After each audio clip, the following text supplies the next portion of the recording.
इस कार्यक्रम के आयोजक आशुतोष जोशी जी जो मेरे बहुत पुराने परिचित हैं, 2 बार जयपुर में भी यूथ पार्लियामेंट में आने का मुझे सौभाग्य मिला, उज्जैन में मिला। मुझसे पहले 2 वक्ता श्री पी नरहरि जी जो IAS ऑफिसर्स हैं और श्रीमान विजय कुमार जी जो कुलपति हैं संस्कृत विद्यालय, यानी एक त्रिवेणी संगम कह सकते हैं। एक कुलपति, एक गवर्नमेंट से IAS ऑफिसर और मैं राजनीतिक के रूप में, तीनों का यहाँ संगम है। और आशुतोष जी हम सबको एक कड़ी में जोड़कर मंच पर बैठाने वाले आप सबके लिए। यहाँ उपस्थित प्यारे बच्चों, मेरे मित्र मेरे साथ आए हैं, मुकेश अग्रवाल जी, उनकी धर्मपत्नी, मेरी धर्मपत्नी भी साथ हैं।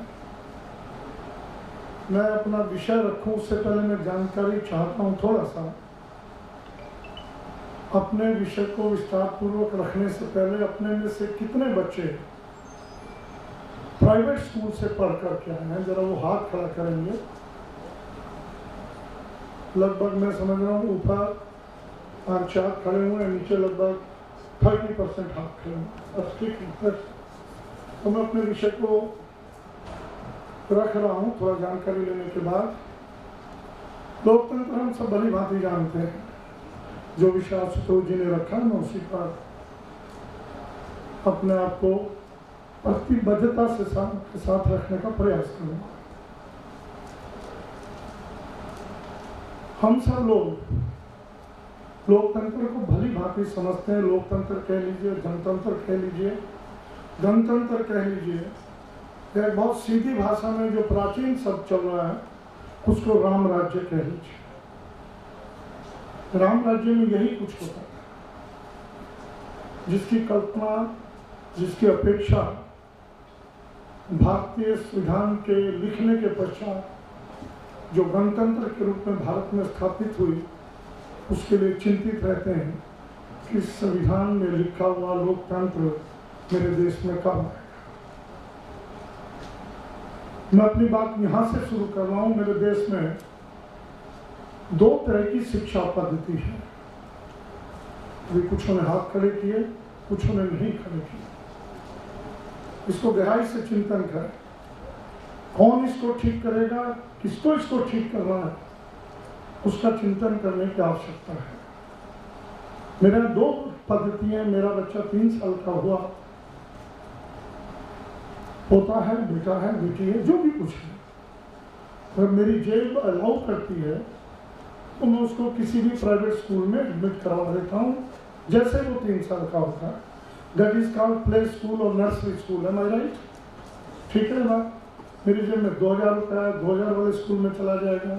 मेरी जेब में 5000 है, 5000 वाला चला जाएगा। और मेरी जेब में और उससे ज़्यादा, मुझे नहीं मालूम उज्जैन में कौन सा हाईएस्ट स्कूल है। मेरा उससे कोई विरोध नहीं है कि प्राइवेट स्कूल क्यों, लेकिन विषय को जो मैं रखना चाह रहा हूँ, गवर्नमेंट स्कूल में कितने साल के बच्चे को एडमिशन मिलता है? क्या नर्सरी स्कूल है वहाँ प्राइवेट स्कूल में 3 साल का बच्चा एडमिशन पा लेता, लेकिन सरकारी स्कूल में जब वो 5 साल का होता है तब उसको पहली क्लास में एडमिशन मिलता है। एम आई राइट? मैं आप लोगों से पूछ, आपने जिन्होंने हाथ नहीं उठाए वो 5 साल के हुए होंगे, तब उनको सरकारी स्कूल में एडमिशन मिला होगा। आज़ादी का 75वां वर्ष चल रहा है, जिसको अमृत महोत्सव के रूप में कहा जा रहा है। वो बच्चा जिसकी जेब में पैसा नहीं था, रिक्शा वाला था, उसका माँ बाप, या एक बहुत छोटा शॉपकीपर था, ठेली वाला था, जिसकी देश में भाभी 60%, more than 60%, who will worry about them? वो बच्चा 2 साल तक गलियों में घूमता है और उसका मिसयूज भी होता। मैंने इस विषय पर बहुत अध्ययन किया, बिहार भी गया हूँ, उत्तर प्रदेश के पूर्वी क्षेत्रों में भी गया हूँ।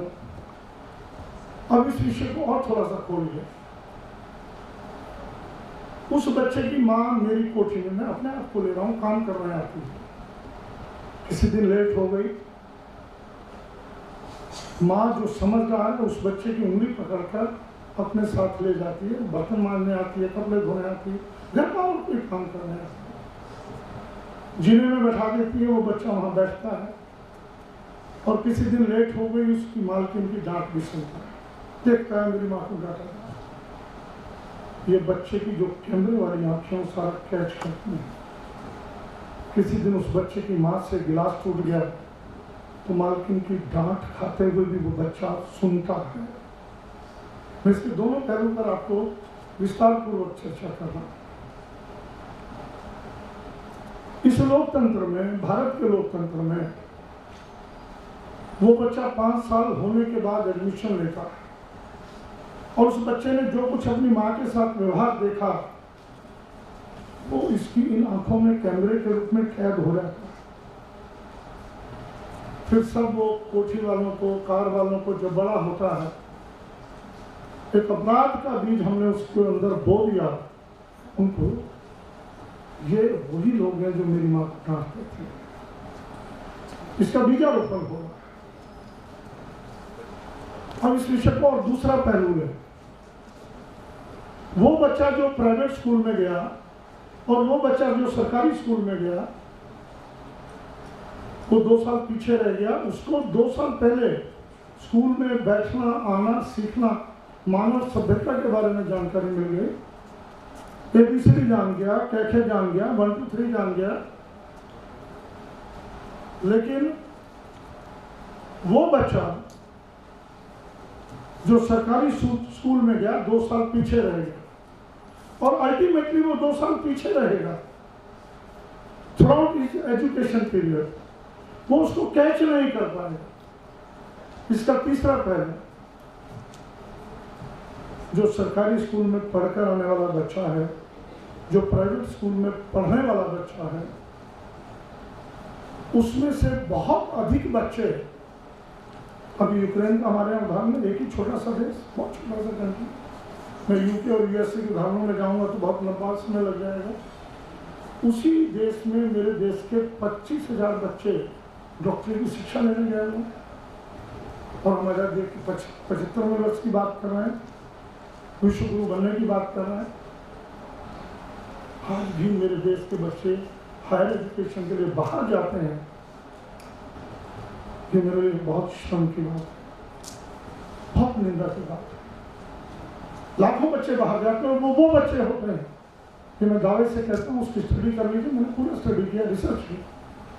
90% बच्चे अपर क्लासेस से होते हैं जो प्राइवेट स्कूलों से पढ़ कर गए, जो प्राइवेट स्कूलों से पढ़ कर गए, और वो वहीं उन्हीं देशों के, उसमें से 60% बच्चे उन्हीं देशों में बस जाते हैं, उन्हीं देशों के लिए काम करते हैं, उन्हीं देशों की रिसर्च में भाग लेते हैं, उन्हीं देशों के लिए आय का स्रोत बनते हैं।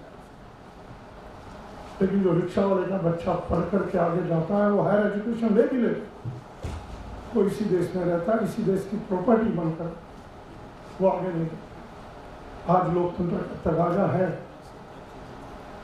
जहाँ हम सामाजिक न्याय की बात करते हैं, शिक्षा पद्धति एक समान होनी चाहिए। सरकारी स्कूलों में क्यों नहीं नर्सरी क्लासेस खुल सकते हैं? Why not? कौन खोले? पूरे भारत में कहीं नहीं, केवल दिल्ली को छोड़कर।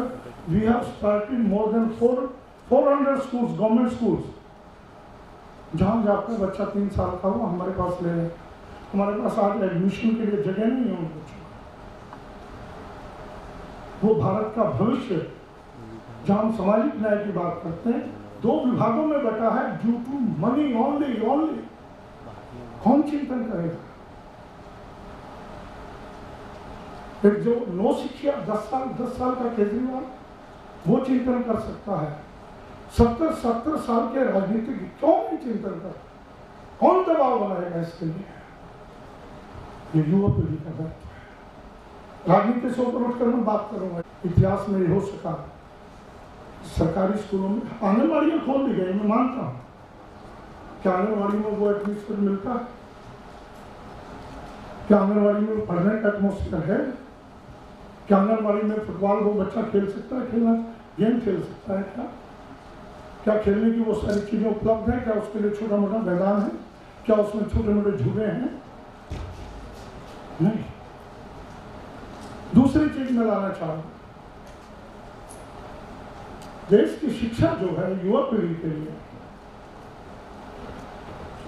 वो जहां स्कूलों की शिक्षा और परिवार की शिक्षा, इन दोनों में बहुत बड़ा अंतर है। आज से मैं जब युवा था, तो मेरी 36 साल आयु हो गई है, मेरे घर में हमारी भारतीय संस्कृति में एक पद्धति थी, वो पद्धति आज भी जैन समाज में है। मैं कायल हूँ, इसको गहराई से चिंतन करें। और विजय जी ये बात रख रहे थे, भारतीय संस्कृति सर्वश्रेष्ठ संस्कृति है, मैं इसको मानता हूँ। पूजा पद्धति कोई भी हो सकती है, हर बालक चाहे वो मंदिर जाता है, गुरुद्वारे जाता है, मस्जिद जाता है, जैन मंदिर जाता है, जहाँ भी जाता है, वो देशभक्त है, भारतीय संस्कृति को वो मानता है, भारतीय संस्कृति का उपासक है। 4 मास का हमारी संस्कृति में चतुर्मास एक पद्धति होती थी। उसमें हमारे संत,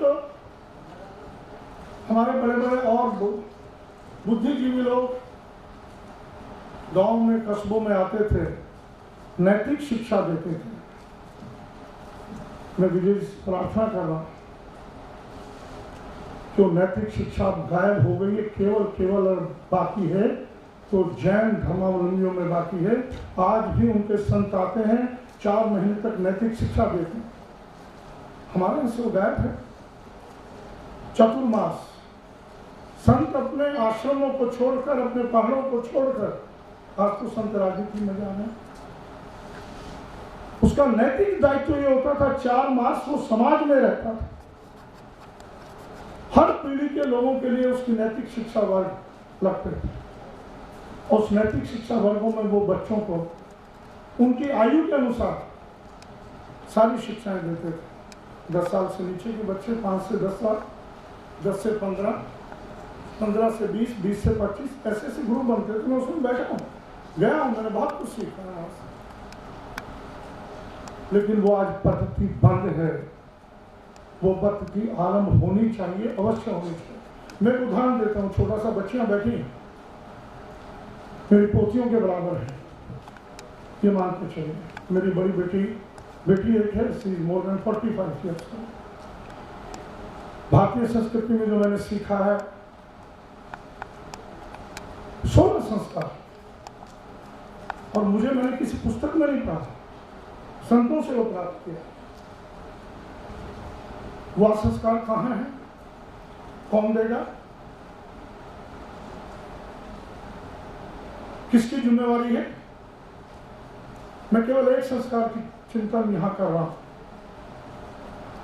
मुझे विवाह संस्कार हुआ, बच्चा स्कूल गया, वो संस्कार, अन्य संस्कार में उनकी चर्चा नहीं कर, लेकिन एक संस्कार जो आपसे विशेष रूप से जुड़ा हुआ है। मैं समझ रहा हूँ यहाँ जितने भी बच्चे बैठे हैं, किसी का विवाह नहीं हुआ होगा। लोकतंत्र और उस पर मैं बाद में आ रहा हूँ थोड़ा, लेकिन युवाओं के लिए विशेष है। विवाह होने के बाद हम सांसारिक जीवन में प्रवेश करते हैं। मेरे पैंट के साथ कौन सी शर्ट अच्छी लगेगी, इसकी तो मैं चॉइस करता हूँ। कौन सा जूता अच्छा लगेगा, उसकी चॉइस करता हूँ। कौन सी घड़ी का फीता अच्छा लगेगा, उसकी चॉइस करता हूँ। और लड़कियां भी फैशन में थोड़ा आगे होती है, होना चाहिए, मैं स्वीकार करता हूँ, इसमें कोई दिक्कत नहीं। इवन घर में मेरे कौन सी बेडशीट आनी चाहिए, उसकी भी मैं चॉइस करता हूँ, ठीक है। सैंडल जूता कौन सा पहनूंगा, वो भी मैं चॉइस करता हूँ। मेरे पास जो भी चीज़ें इस्तेमाल करने की हैं, उनकी मैं चॉइस करता हूँ। मुझे पिज़्ज़ा खाना है, आज छोले भटूरे खाने हैं, क्या खाना है उसकी भी मैं चॉइस करता हूँ। मुझे कौन सी पिक्चर देखनी है, उसकी भी मैं चॉइस करता हूँ। मैंने फॉर्मर में इस विषय को समझाने के लिए थोड़ा सा तो जी चले गए, मैं थोड़ा सा समय ले रहा हूँ। मैं प्रैक्टिकल जीवन में आ रहा हूँ, प्रैक्टिकल जीवन। एक किसान अपने खेत में गेहूं का पैदावार करता है, उस खेत के कोने में एक अच्छी क्वालिटी का गेहूं बोता है जिसमें क्वांटिटी नहीं आएगी, क्वालिटी अच्छी आएगी, क्यों वो जानता है मेरे घर के बच्चों ने खाना है।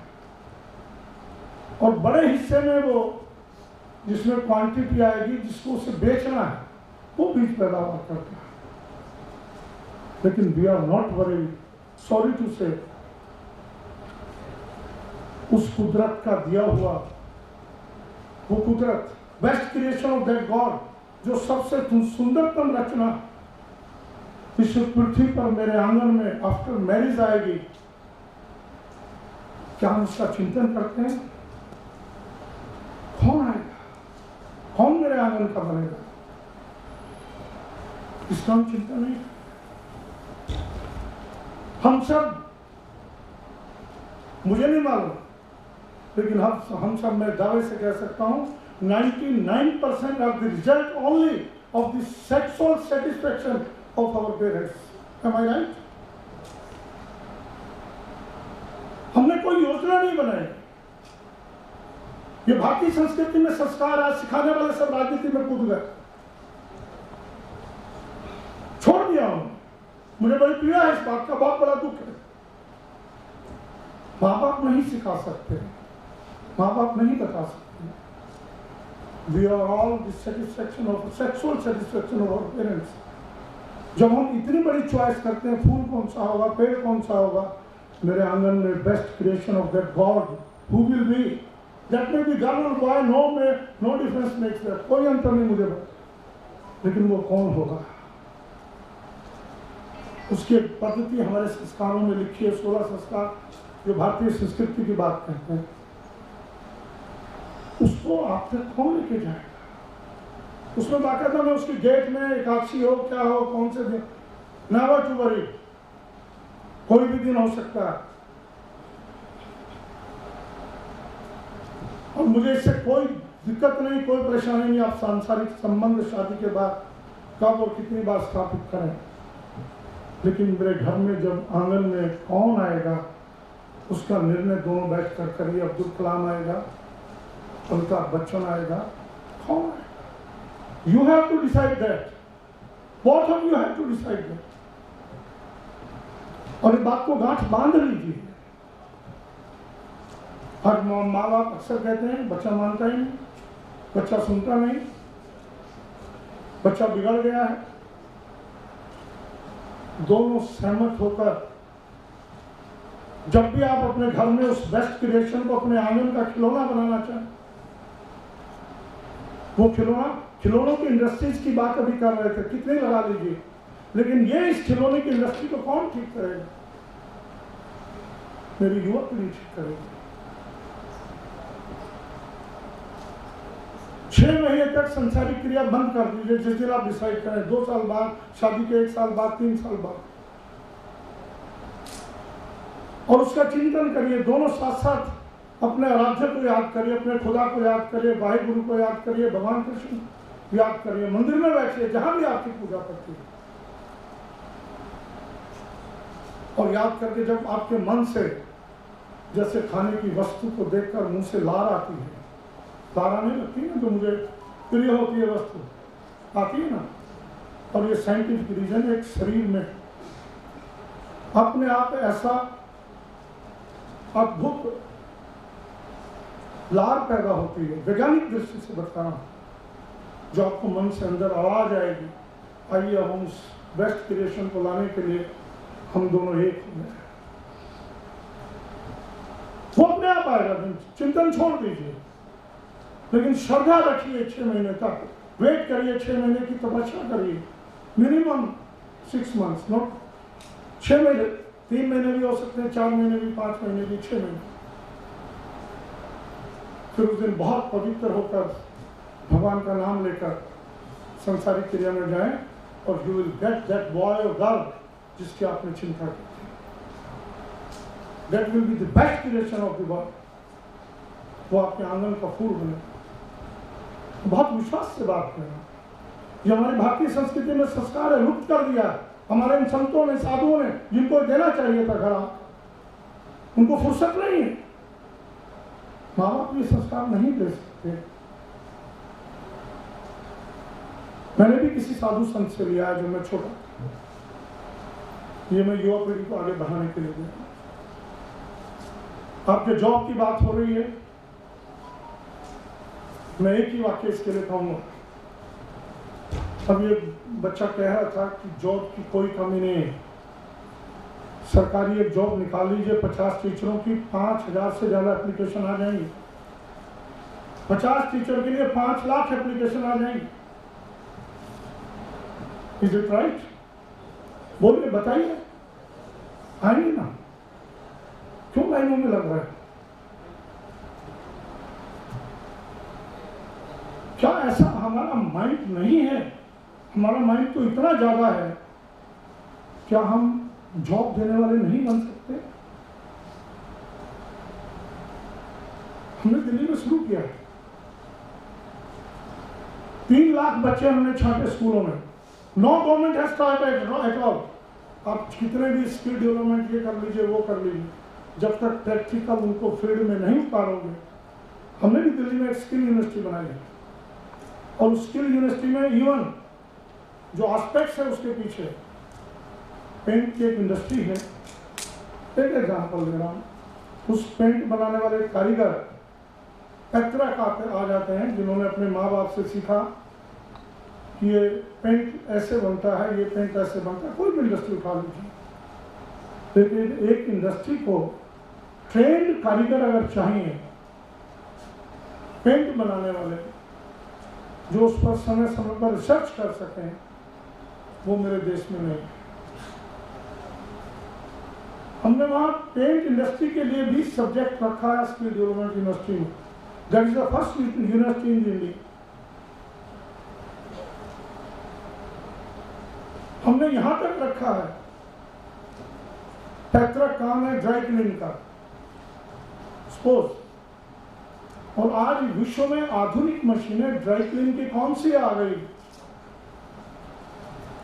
और किस पद्धति से ड्राई क्लीन हो सकता है, वो भी सब्जेक्ट हमने रखा है।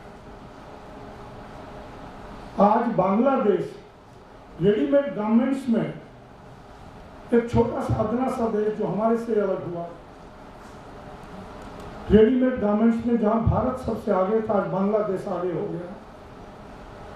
वो भी सब्जेक्ट हमने उसमें रखा है। चाइना को हम कैसे compete करें?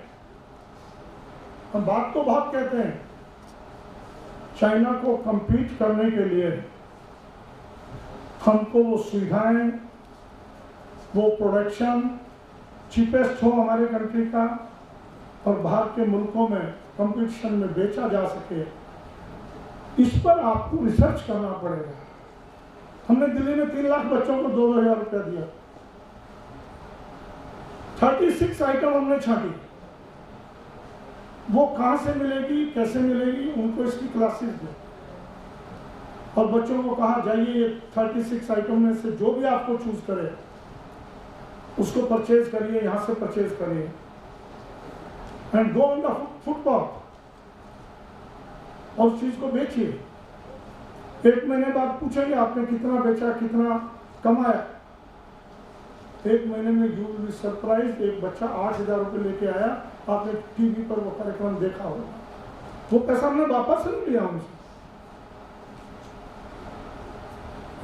ये बच्चे में विश्वास देने का काम, कि मैं नौकरी मांगने वाला ना बनूं, मैं अपने पैरों पर खड़ा होकर अपना बिजनेस शुरू कर सकूं, अपनी चॉइस से शुरू कर सकूं।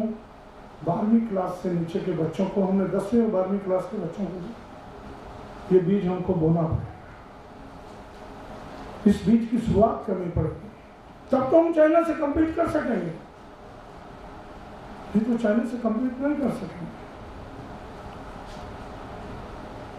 तो इन सब चीजों को युवा पीढ़ी ये गांठ बांध ले, मुझे नौकरी मिलेगी, वेल एंड गुड, लेकिन मैं नौकरी की लाइन में नहीं लगूंगा, नौकरी की लाइन में पुलिस की लाठियां खाने के लिए नहीं लगूंगा। मेरा अपना एक वजूद है, मैं क्यों नहीं अपना कोई काम चुन सकता कि 4 नौकर भी दूं, 2 नौकर भी दूं। कुछ भी छोटा मोटा बड़ा काम शुरू करिए और छोटे से सब बड़े होंगे। मैं 2 मिनट में अपना छोटा सा एग्जांपल देता हूँ। वेलकम एक जुबी क्लस्टर है सिलमपुर में, दिल्ली में। किराने की छोटी सी दुकान थी, हमने शुरू किया। मैं क्यों राजनीति में आया? 1967 की घटना थी, पंडित दीनदयाल उपाध्याय का मुगल सराय में हत्या हुई थी। उनके बारे में अखबारों में बहुत कुछ आया। हायर सेकेंडरी में पढ़ता था, मेरे मन में भी इच्छा हुई कि ये कौन व्यक्ति है जिसके बारे में इतना लिखा जा रहा है। टैक्सी में एक कुर्ता, एक धोती, एक तौलिया और 100 रुपये का नोट मिला। Who is that? आपके मन में भी कभी इच्छा होती होगी। उस वक्त भारतीय जनसंघ के सेंट्रल महामंत्री, तो मन में आया इस व्यक्ति को पढ़ लिया जाए। 17 साल की आयु में मैंने उनकी पुस्तक अंत्योदय पढ़ा, अंत्योदय। और आपको हाथ लगे तो पुस्तक पढ़िएगा। ब्रह्म वाक्य उसका, ये मेरे जीवन की बहुत बड़ी घटना है। पंक्ति में खड़े अंतिम व्यक्ति को मद्देनजर रखकर सरकारों को योजना बनानी चाहिए। Last person standing in the Q, कौन है अंतिम व्यक्ति? जिसको एक समय की रोटी नहीं मिलती, सुबह की मिल गई, शाम को कैसे मिलेगी? पैर का जूता टूटा हुआ है। उस अंतिम व्यक्ति को मद्देनजर रखकर कौन सरकार योजनाएं बनाती है? क्यों नहीं बनाती सरकारें योजनाएं? कौन चिंतन करेगा उस अंतिम व्यक्ति का? मैं पहले बीजेपी से रहा हूं विधायक 93 से। मैं आरएसएस में द्वितीय वर्ष शिक्षित हूं। मेरे खून में था, सब कुछ मैंने पढ़ा, सब कुछ देखा, जीवन का सारा अनुभव लिया। आपके भी जीवन में बहुत अनुभव होगा, उस अनुभव को लीजिए। और मैंने 2014 में आम आदमी पार्टी ज्वाइन की, जब रामलीला मैदान में अन्ना हजारे का आंदोलन चल रहा है। 2015 में चुनाव लड़ लिए, स्पीकर बन गया। स्पीकर बने, रिजल्ट आया। स्पीकर बनने से 8 दिन पहले केजरीवाल जी ने घर पर बुलाया। और बहुत सच्ची घटना मैं आपके बीच में दे रहा हूं, अपने जीवन के अनुभव की। 4 लोग बैठे थे घर पर, केजरीवाल जी, मनीष सिसोदिया जी, सतेंद्र जैन जी और गोपाल राय जी। 5वां में पहुंचा, पानी भी नहीं पिया था। केजरीवाल जी ने क्वेश्चन डाल दिया। मैं तो बड़ा कॉलर खड़े करके गया था कि सबसे सीनियर मोस्ट हूँ, कुछ न कुछ मंत्री पद वगैरह की बात करेंगे, स्पीकर बना देंगे, तो मुझे सोचा भी नहीं था मैंने। उन्होंने जो क्वेश्चन किया, रामलीला जी हमारी 49 दिन की, क्यों पहले 49 दिन की सरकार आई थी, 49 डेज, उसके बाद गिर गई। ये तो दोबारा 67, जिसका जोशी जी ने जिक्र किया, 67 MLA आया, फिर 62 है। उन्होंने मुझसे पूछा कि रामलीला जी आप पहले विधायक रहे हैं, 3 बार संगठन देखा है, आप आरएसएस के द्वितीय वर्ष शिक्षित हैं, सब कुछ है, सरकार कैसे चलानी? अब हमारे कंधों पर दायित्व पड़ गया है, 67 सदस्य हैं, कैसे सरकार चलानी है? आप सोच सकते हैं मैंने क्या उत्तर दिया होगा। मेरे पैरों के नीचे की जमीन खिसक गई। I was very very worried, how should I reply? मैंने कहा जी मैं भारतीय जनता पार्टी से आया हूँ, दीनदयाल उपाध्याय जी को पढ़ा है, पंक्ति में खड़े अंतिम व्यक्ति को मद्देनजर रखकर योजनाएं बनाते रहिए, कभी पीछे मुड़कर नहीं देखना पड़ेगा। उन्होंने क्या एक्सप्लेन करिए, मैंने फिर उनको एक्सप्लेन किया, पूरी घटना एक्सप्लेन की जो आपको बताया। और वो दिन जब भी कभी मिलते हैं, क्यों स्पीकर और मुख्यमंत्री का मिलना बहुत कम होता है, क्यों speaker can not participate in party कार्यक्रम, पार्टी के जो भी कार्यक्रम होते हैं उसमें स्पीकर पार्टिसिपेट नहीं कर सकते, गवर्नमेंट के कार्यक्रमों में पार्टिसिपेट कर सकते हैं। जरा सा थोड़ा सा हाथ दबाएंगे, रामलीला जी आपका अंतिम आदमी ठीक है? He, every time when I meet him, he asks for me. Each and every planning of the government, each and every pie of the government is being spending on the last person standing in that. Each and every pie, each and every. और उस दिन से आज तक हम उस पर चल रहे हैं, उनके फॉलोअर उनको छोड़ रहे हैं। विजय जी बुरा नहीं मानिएगा, भगवा की आपने बात की, मैं भगवे की बहुत कदर करता हूँ, भारतीय संस्कृति में डूबा रहता हूँ। आपने नाम सुना होगा विजय कौशल महाराज जी का, मानसरोवर तक हम कथा करवा के आए, हमारी टीम है, more than 25 times we have organised, और 26 साल से हम कांवड़ कैंप लगाते हैं बॉर्डर पर। संस्कृत मेरे देश की प्रारंभिक भाषा है, संस्कृत आज जिंदा है लेकिन व्यवहार में लुप्त हो गई। वो व्यवहार में आए, विजय जी ने जिक्र किया, पंडितों के लिए तो रह गए, पंडितों के लिए भी इसलिए रह गई कि उसमें उनको अपनी जीविका दिखाई दी। जो कटु सत्य है इसको नहीं स्वीकार करेंगे जब तक संस्कृत के ज्ञाता, संस्कृत का प्रचार प्रसार करने का मन में धारणा लिए हुए। हम कितनी अकेडमियां खोल रहे हैं, हमारी सरकार ने भी संस्कृत अकेडमी खोली हुई है, कितने संस्कृत विद्यालय हम स्थापित कर दें। जब तक युवाओं के रोजगार से संस्कृत को नहीं जोड़ेंगे, संस्कृत आगे नहीं बढ़ सकती। ये हमारे जहन में आना चाहिए, ये नहीं आएगा। हमको इस पर रिसर्च करनी चाहिए, संस्कृत विद्यालयों में इस पर रिसर्च हो, इस पर शोध हो कि संस्कृत पढ़ करके बच्चे जाने। आज संस्कृत हम किस लिए लेते हैं स्कूल में, मेरे नंबर अच्छे आ जाएंगे, 100 में से 99 आ जाएंगे, 100 में से 100 आ जाएंगे, मेरा परसेंटेज बढ़ जाएगा। दैट इज द ट्रूथ, कुछ जानकारी नहीं।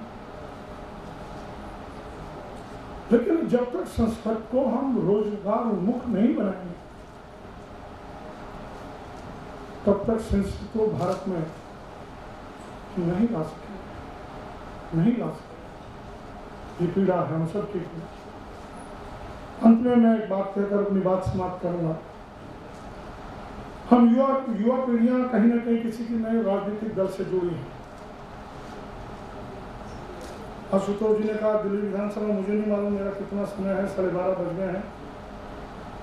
दिल्ली विधानसभा में मैं दिल्ली यूनिवर्सिटी के सब कॉलेजों को बुलाकर 2 बार यूथ पार्लियामेंट कर चुका हूं, और उस यूथ पार्लियामेंट से प्रेरित होकर सीपीए,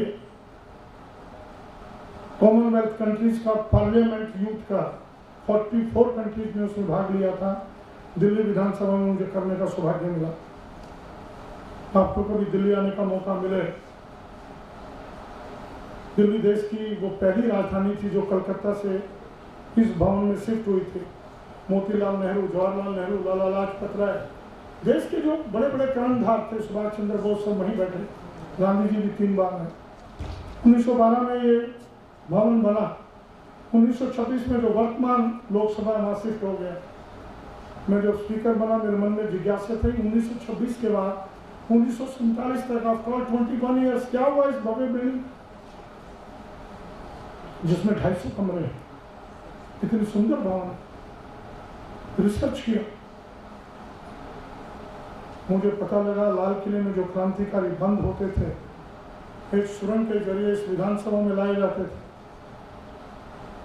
और जहां एमएलए बैठते हैं वो कोर्ट के रूप में बन गया, और वहां उनके केसों की सुनाई होती थी। तो मैं वो सुरंग कहाँ है, सुरंग निकाली गई, खोद ली गई, सुरंग आज उपलब्ध है। अब से पहले किसी ने चिंता नहीं की। फिर ये भी बात ध्यान में आई कि जहां उनको सजा दी जाती थी, सजाए मौत दी जाती थी, कहाँ दी जाती थी, कहाँ ले जाते थे। धीरे धीरे बात समझ में आई, माउथ टू माउथ, कि कमरा बंद पड़ा है जी सालों से, 40-50 सालों से बंद पड़ा है, कभी खोला ही नहीं गया। मैंने क्यों? कि लोग डरते हैं, कहते हैं इसके अंदर फांसी घर है। 2019 में मैंने उसको खोला, and you will be surprise. कभी दिल्ली आए तो देखिएगा, आंखें नम होती हैं, बहुत पीड़ा होती है कि मेरे देशवासियों को उसमें फांसी पर जो लटकाया जाता था, दोनों पुलियां आज भी वहां मौजूद हैं। हिंदुस्तान की कोई विधानसभा नहीं है, अगर देशभक्ति की बात करें, दिल्ली की विधानसभा जहाँ भगत सिंह, सुखदेव, राजगुरु के तीनों के हाफ स्टैचू एंट्री पर लगाए हैं। एंट्री पर, गेट में प्रवेश करेंगे तो आपको वो ओरा मिलेगा, भगत सिंह, सुखदेव, राजगुरु को नमन करते हुए आप आगे बढ़े। देशभक्ति नाम से नहीं, देशभक्ति नारों से नहीं, देशभक्ति मेरे मन का जज्बा है। वो जज्बा, वो मेरे विचार हैं, मेरा जज्बा है। किसी की डेथ होती है, मैं उसके अंतिम संस्कार में सम्मिलित होता हूं। सब बोलते हैं राम नाम सत्य है, सत्य बोलो सत्य है, बोलते हैं ना। और जरा बहुत सत्य वाक्य है, राम नाम सत्य है, सत्य बोलो सत्य है। इससे बड़ी सच्चाई नहीं हो सकती। और किसी मित्र को बोल दीजिए जरा, कभी मिला राम नाम सत्य है, क्या कहेगा वो? कल्पना कर लीजिए, जनगण में हुआ, कोई कार्यक्रम हुआ, मैंने भारत माता की जय बोली, उनको संतुष्टि होती। तो कोई गली में 50 लोग निकले, बोलिए भारत माता की जय, भारत माता की जय। क्या स्थिति बनेगी हमारी? क्या सोच आएगा मेरे मन में? क्या सोचूंगा मैं? कौन इसका चिंतन करे? मैं युवाओं से कह रहा हूं, अपना चिंतन करिए। फेसबुक का जिक्र हुआ, फेसबुक पे बहुत कुछ चल रहा, उसका मुझे हिस्सा बनना है नहीं बनना, उसका हिस्सा बनना है तो किस पोर्शन का बनना, उस पर पूरी रिसर्च करिए, चिंतन करिए, उसकी सच्चाई को जानिए, कुरेदिए, तब बनिए। अंत में एक छोटा सा दृष्टांत देकर मैं अपनी बात समाप्त कर रहा हूँ। मैंने बहुत लंबा समय लिया, अब का तो मुझे पता नहीं, लेकिन मेरी अपनी उम्र में जब उतना काम नहीं होता था, घर की किचन जो भी सामान खत्म हुआ, मुझे ये घटना बहुत प्रेरणा देता है। दृष्टांत, दादी, मामी या नानी या मम्मी किचन की लिस्ट बना लेती थी, 15 दिन में ये आइटम खत्म है। और हम छोटे होते थे, हमको पता लगता था कि आज दादी या मम्मी जनरल मर्चेंट की दुकान पर सामान लेने जा रही हैं। हम भी जिद करते थे कि दादी मैं भी चलूंगा। दादी ले चलती थी, किस लालच में जाते थे उनके साथ। वो पहले अभी मिलती होंगी कहीं इधर उधर, वो संतरे की छोटी सी टॉफी याद है? देखिए कभी, अब तो चॉकलेट वॉकलेट हो गए बराबर, अभी मिलती है, पर दिल्ली में नहीं मिलती। मिलती है दिल्ली में? चलिए ठीक। मैं इसलिए मैंने बात कही कि आपका अट्रैक्शन मेरी बात पर हो रहा है, आपका ध्यान मैं कह सकूं। वो बच्चा जब दुकान पर जाता है, बच्चे का स्वभाव होता है कि उन टॉफी के जार को ललचाई दृष्टि से देखता है।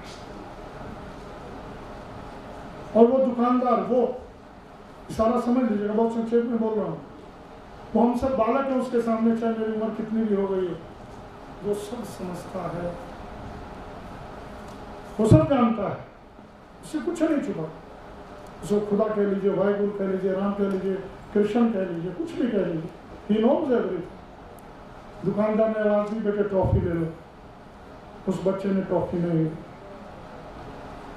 दुकानदार ने दोबारा कहा, बेटे मैं कह रहा हूं टॉफी ले लो, फिर भी उस बच्चे ने ट्रॉफी नहीं ली। उसका दृढ़ विश्वास अपने जीवन में उतार लीजिए, मुझे बुलाया है तो उसका कुछ वसूल कर लीजिए। माँ ने भी कहा बेटे ट्रॉफी ले लो, जब अंकल कह रहे हैं, 2 बार कहा ट्रॉफी ले लो, फिर भी उस बच्चे ने ट्रॉफी नहीं ली। उसका दृढ़ विश्वास, क्या हमें इतना दृढ़ विश्वास है? सामान पैक हुआ, पेमेंट हुई, माँ ने सामान लिया, बच्चे की उंगली पकड़ी, चल गई, और बच्चे ने फिर मुड़ के ट्रॉफी के जार को देखा। अपने लक्ष्य को कभी मत छोड़िए, लक्ष्य तय कर लीजिए, कभी मत छोड़िए, बार बार देखिए उसकी ओर, बार बार देखिए, वो अपने आप आवाज दे लेगा। दुकानदार ने आवाज दी, बेटे यहाँ आओ। बच्चा दौड़कर दुकानदार के पास गया। दुकानदार ने टॉफी के जार का ढक्कन खोला, एक मुट्ठी टॉफी की भरी बच्चे को दी। बच्चे ने दोनों मुट्ठियां खोली, टॉफियां ली, कुछ अपनी जेब में डाल ली।